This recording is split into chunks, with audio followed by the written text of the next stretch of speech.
It's finally endgame. You have full mats, but then zone pulls max distance. You're rotating like a pro when suddenly, boom! Some sweaty Peterbot fan 42, what kind of name is that, jumps in your box and one pumps you back to the lobby. Frustrating, right? Well, today, I'll show you exactly how to dominate endgame and stop getting eliminated when it matters the most. In fact, most people don't realize that endgame has 3 key layers, and understanding these 3 key layers will help you adapt in any situation you're thrown into. And it actually might increase your chances of getting a victory royale. Alright, let's break it down. First, you have low ground, then mid ground, and then high ground or height. And each layer has its pros and cons. And knowing how to play them and where to play them makes all the difference. The first key layer, and probably the best in my opinion, is high ground or height. High ground is where you position yourself physically above all your opponents. Like this. Now here are the voice crack. Now here are the pros of having high ground. Number 1, you have ultimate control. Being at the top means you dictate the fights. You can pressure enemies from various angles like this and force them to react for easy kills. Reason number 2, it's easy to rain down damage. When you're at height or high ground, you can safely spray at players down below without much risk of return fire. Usually players on low ground or mid ground are focused on rotating and other players on their levels. And reason number 3, you have a better rotation of view. What do I mean by that? When you are on height, you can see the entire zone and plan your next move effectively. And reason number 4, your opponents waste their mats. Now, while I think having height is the best position, it does come with some cons. Number 1, it can be costly on your mats. Staying on height requires constant builds to be placed. Especially during a long rotation, you're wasting a lot of mats to keep height. And reason number 2, it can be difficult to drop down safely. Again, if zone pulls max and you don't have enough mats to cover the distance, you have to drop down to mid or low level. And you may struggle to descend down without taking fall damage or worse,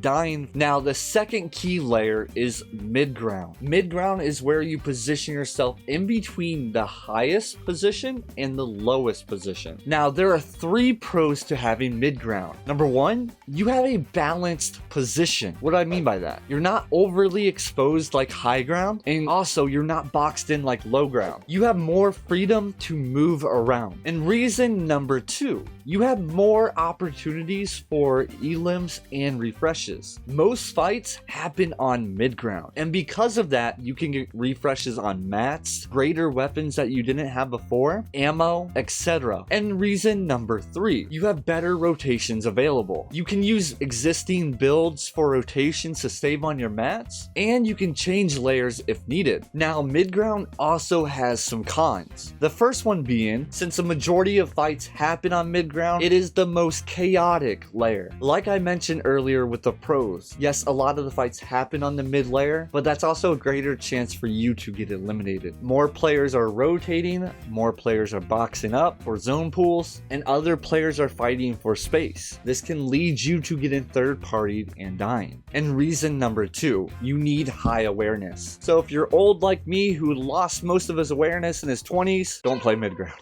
Do not do it. You must constantly be able to track your enemy's movements. This will prevent you from being third-partied or sandwiched between 2 teams. And reason number 3, as I mentioned earlier, on mid-ground, zone pools can be a little risky. Since a majority of players are on mid-ground, you may get stuck in between fights between mid-ground or low ground trying to make a play on mid-ground, or height dropping down to mid-ground, so you could really get sandwiched in this position. Now, the last layer is called low ground. As the name suggests, it's when you position yourself on the lowest build possible, usually ground level. And I know it's kind of hard to believe, but yes, there are actually a few pros to being on low ground. The first reason is you're safe from falling or dying to fall damage. You don't have to worry about getting knocked down. Reason number 2, you're less of a target. High ground usually focuses on mid ground, and mid ground usually focuses on high ground. So that leaves low ground to fight other low ground players. Now the cons of being on low ground. Reason number one, low ground is box fight heavy. So you'll run into a lot of close range aggressive players. So on this layer, mechanical skill is a key to success. So if you're not good at box fighting, then maybe this layer is not the place for you. And reason number two, low ground consists of traps and pinches. Some players will attempt to block your movements and try to trap you for easy kills and refreshes. And this is where awareness comes in, realizing where other players are, so this does not happen to you. Now, each layer from high ground, mid ground, low ground has its strengths and weaknesses. And the best players know how to adapt based on their materials, their loadout, and storm positioning. What layer do you prefer to be on? High ground, mid ground, or low ground? Comment down below. And now that you understand endgame layers, let's talk about the most critical resource, your materials. Now I'm going to teach you how to manage your materials like the pros do. Your materials or mats are the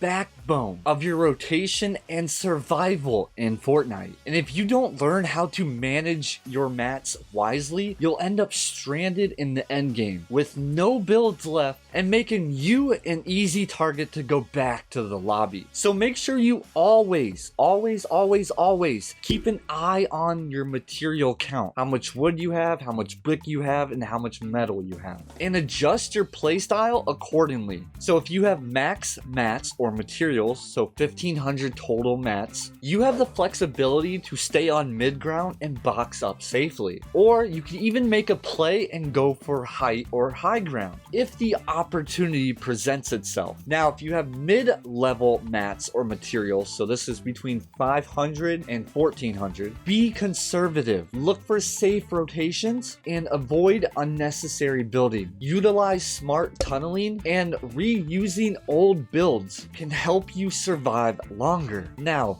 if you have low mats, I'm saying under 500 total count, at this point, you really need a refresh. So look for weak players, maybe players who got focused by the lobby on their rotate. Third-party fights if you can that are close to you, or jump down on enemy loot to secure it. Pro tip for you guys, maybe you know this or maybe you don't, save hard mats for moving zones. Many players, including myself, make the mistake of wasting or burning through all their brick or metal in the early game. This leaves them vulnerable when rotating through chaotic parts of the match, like moving zones. So use wood for early game fights and quick builds. Brick is best for mid-game boxes and defense, while metal should be saved for late game when you need the strongest protection. Even if you manage your materials well, you still need to know where you're going. That brings us to the next key topic, understanding rotations. One of the biggest mistakes I see players making that puts them in bad positioning is not checking their map ahead of time. Let me explain. You should always be thinking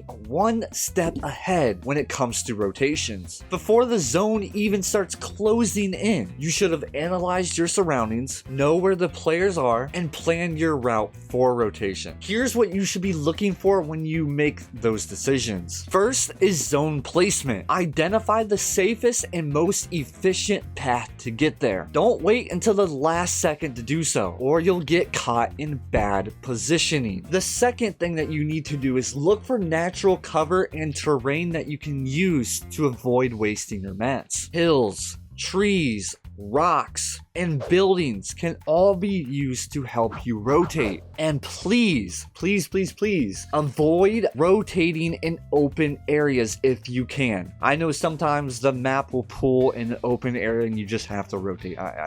Trust me, I understand. And the third thing is look for dead side rotations. The dead side of zone is where the fewest players are. If possible, use dead side to avoid unnecessary fights. Alright, now that you understand how to rotate, when to rotate, what to use for rotation, let's talk about the biggest game changer when it comes to rotating in endgame. If you're not using mobility in endgame, you're making survival much harder than it needs to be. The best players or pros always have plans to rotate safely, and mobility items are the key to making that happen. There are several mobility items in Chapter 6 Season 1 that can save you from bad situations or help with the rotations, but which ones are the best? So in my opinion, I would say Shockwaves are number 1 for me. They're great for quick rotations, escaping fights, launching onto height. Just be careful if you are using Shockwaves to get to height. You do stand still for a few milliseconds at height, at the highest point, so just be careful doing that. Number 2 is the Typhoon Blade. Its movement capabilities makes this mobility item such a useful item. It's great for aggressive plays, it's good for rotation, and it's good for making me rage